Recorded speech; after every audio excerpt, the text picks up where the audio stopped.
Hello, this is Naomi with Sword and Steel, and I have been busy.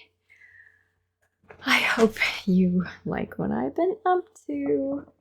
Ow. Yeah, that's not all of them. Okay, so I have assembled 2 zombies and 1 skeleton for every single color in the contrast paint range, new and old, and I'm showing you what they look like in Grey Seer, Citadel Grey Seer spray, Wraithbone spray, as well as Lead Belcher with Chrome by Vallejo over top. So you can see what they also look like airbrushed through over metal.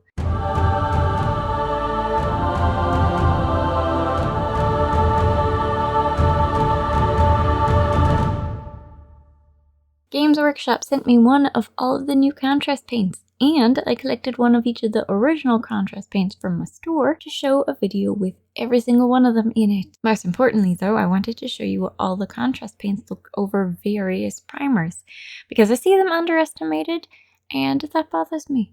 So let's talk about what contrast paints are first. In short, they are transparent paints that you can put over any light colored primer or paint, or even darker paints to change their hue. It is far more complicated than that, and every contrast paint is different, but I think the simplest way to explain what they can do is just to show you. Here's the first one, the brand new Aeldari Emerald. First in Grey Seer, then in Wraithbone, and then over metal. That's the way I should be showing all of these ones.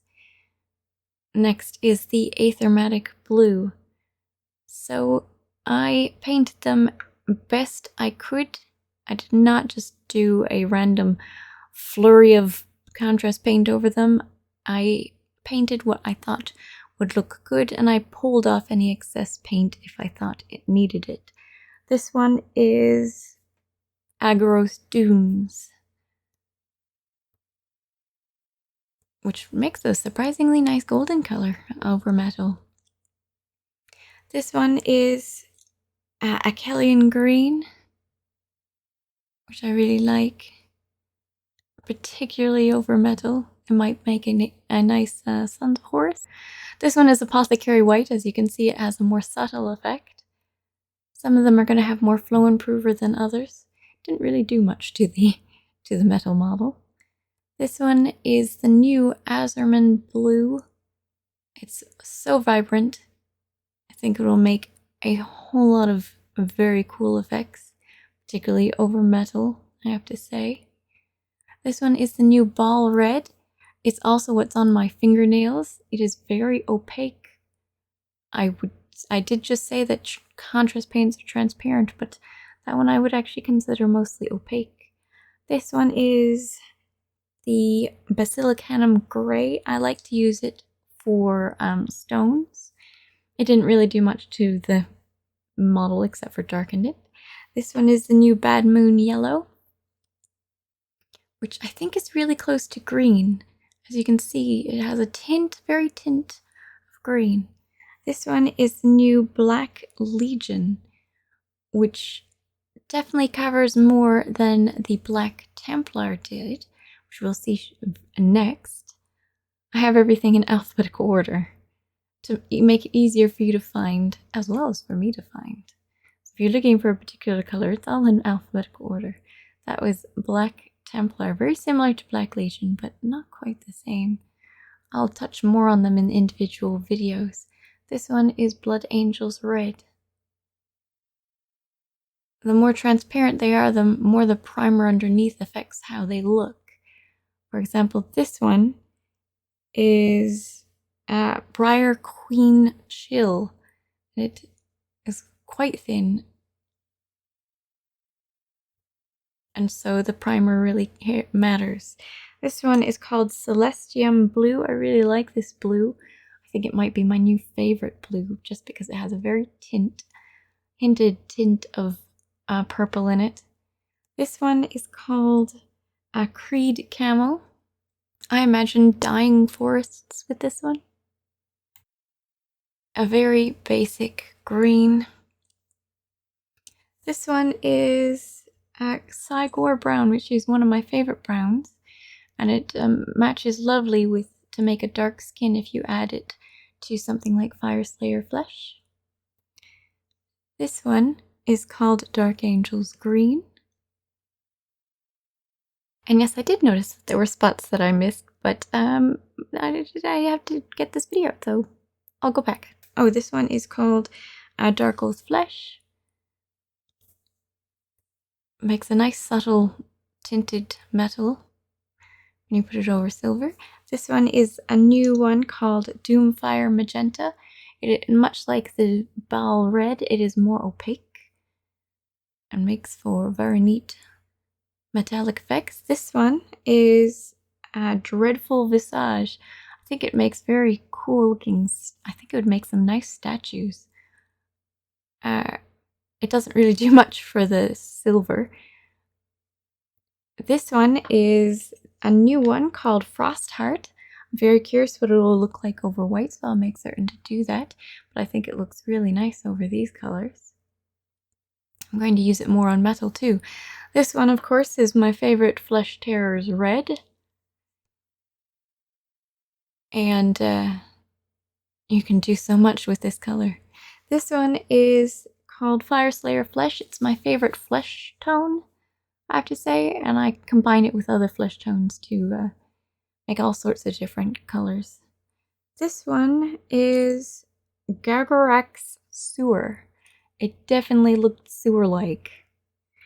This next one is Gore-grunta Fur, which makes actually a really nice metal. Gotta say, look at that bronzy, coppery thing, like that a lot. The next one is Gryph-Charger Grey, a more subtle one. I really like using it for stone.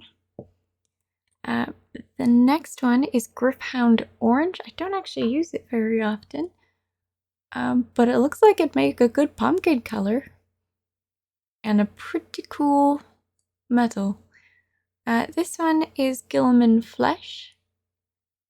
It's a more subtle color. Of course, everything can be more subtle if you just add contrast medium to it. The bright, the deep colors will be paler. This one is Gutrippa Flesh. I haven't decided where I like it best. It has a very neat effect over metal. The next one is Hexwraith Flame, which was a bit harder to make even because I guess it has more flow improver in it. This one is Imperial Fist contrast, which I really like over Wraithbone and metal. This slightly darker one is Ironjawz Yellow. These yellows are very nice. I think my favorite would be the Imperial Fist. I think it's going to have great opacity, which is great. This one is the Iyanden Yellow, which is quite different from the other yellows in that it really likes to pool, so you want to be careful with that one. Though it looks great. I haven't figured out where I would use it. This one is a new green called Karandras Green. It's very pretty, nearly blue, particularly over metal.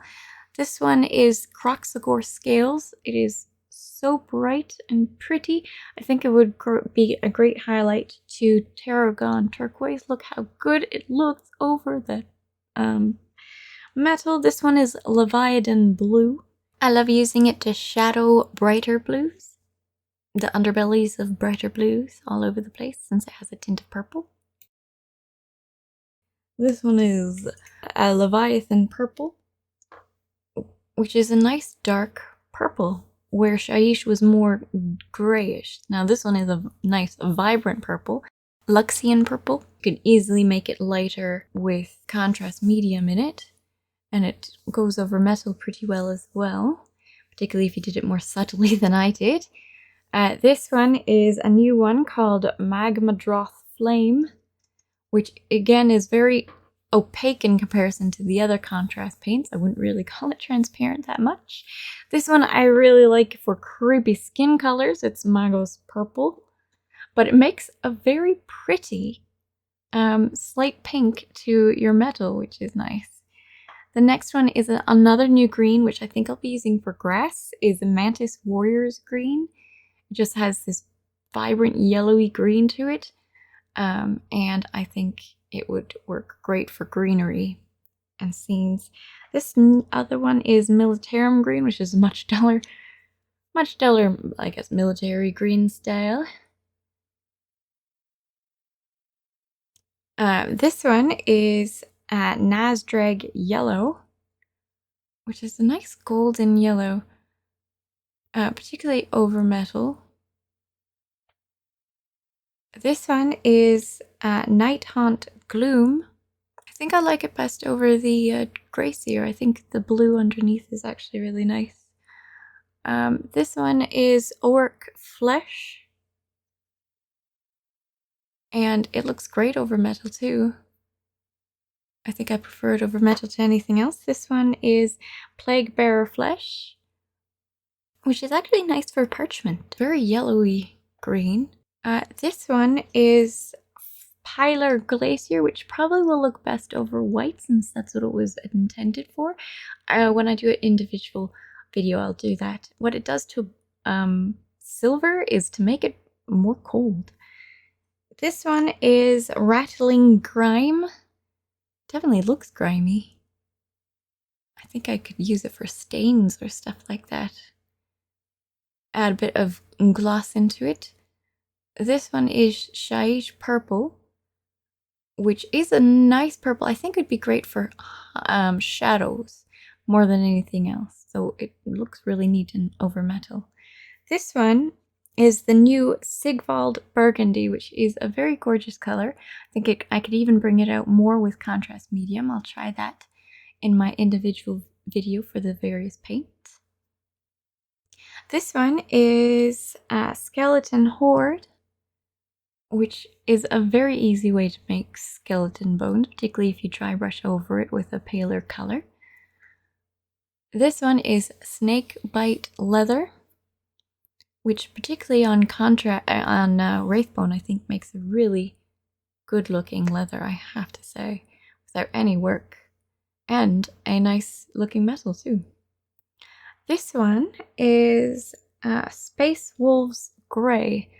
You might want to use it for Horus Heresy Space Wolves since it's new Space Wolves are much more blue, but this one is Stormfield, which is a really pretty blue, I have got to say, particularly over Wraithbone. I really like the look of that one. I'm not certain where I'm going to use it, but it's really pretty. Some of these blues are really good for ocean scenes. This one is Striking Scorpion Green, and boy is it vibrant. It's another one I'd be using for wildlife, but carefully because it's so vibrant. Looks great over metal as well. This one is one of my favorite blues, of course, of all time, is Talosar Blue.